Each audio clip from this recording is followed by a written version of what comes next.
السلام علیکم ورحمت الله. محترم ورونو، په دې سکرین باندې دا پیر صاحب تاسو ته ښکاري. د دې یو مرید تاسو دا خبرې واورئ او زه به د دې جواب کوم ان شاء الله. اسلام اولادي دا رقم اولادي دی ورپل شي چې هر څوک د هرې طریقې پیر چې هر څونه لوړ پیر وي تر دغه پورې لوړ پیر نشته. په پښتو باندې درته وایم د هر چا سر په ښه په خلاصېږي. په لمانځه کې په اتحیاتو کې هر څوک داسې وایي اللهم صل علی محمد وعلى آل محمد. آل د محمد علیه السلام دغه راته ناست وي. آل د محمد علیه السلام دغه راته ناست وي. د هر مولد سره شجرې.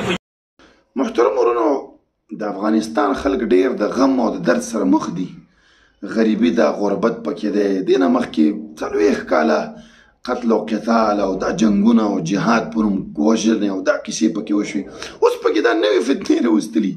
دا کس وایي دا د نبي صلی الله علیه وسلم د اهل نه دی او د پیر عبدالقادر جیلاني د کورنۍ نه دی او دا وکړي دا پیر مردار په لندن کې اوسېږي او 2-3 ورونه په پنجاب کې هم دي. سیګرټ یې موږ لیدلي. د دې خپله ګیره تاسو وګورئ، ماشین کړې ده، پنسۍ لاندې ځمکې سره دي او اوسېږي په لندن کې. تاسو وګورئ د تقوا او د الله د یرې خبرې د کوم ځای راوړي؟ لندن. نبي وسلم د کفارو باره کې وایي چې انا بری من کل مسلمین، هغه ټولو مسلمانانو بری یم چې کفارو منځ کې اوسېږي.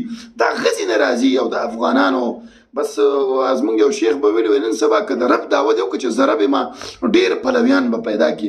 دا مردار دلته لاړ شي افغانانو نه او بس د پیر په نوم باندې پیسې او چندې را جمع کړي، جیب کې واچوي، بیرته راشي. تاسو وګورئ د دې ویډیوګانې شته د پیر ګیلاني د کورنۍ نه دی. نو محترم ورونه، اول خدا خبره چې د اعمال تاسو وګورئ.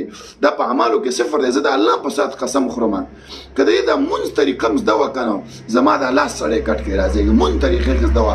د عقیدې د شرک او د خرافاتو نه ډکه نه وه. څه چې موږ ته ویلی شي محترم ورون، دا خرافاتیان خلک دي.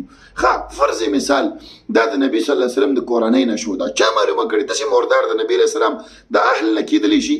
داسې بد اخلاق او داسې بد کرداره او سیګرټي او چرسي داسې د نبي سلم اهل کېدلی شي؟ دا فرض به کوو دا د نبي سلم د اهل نه شو. ایا که ته د نبي سلم د اهل نه یو خپل عمل دی نه تا د نبي سلم اهلتوب بچ کولی شي؟ چېرته هم نه. دا نبی سلم موږ ته خپل دا خبره کړې. نبی سلم یو ورځ خپلې لور او ترور او دا ټول جمع کړي، ورته یا صفیة عمة محمد یا فاطمة بنت محمد ائتوني يوم القيامة بأعمالكم لا بأنسابكم.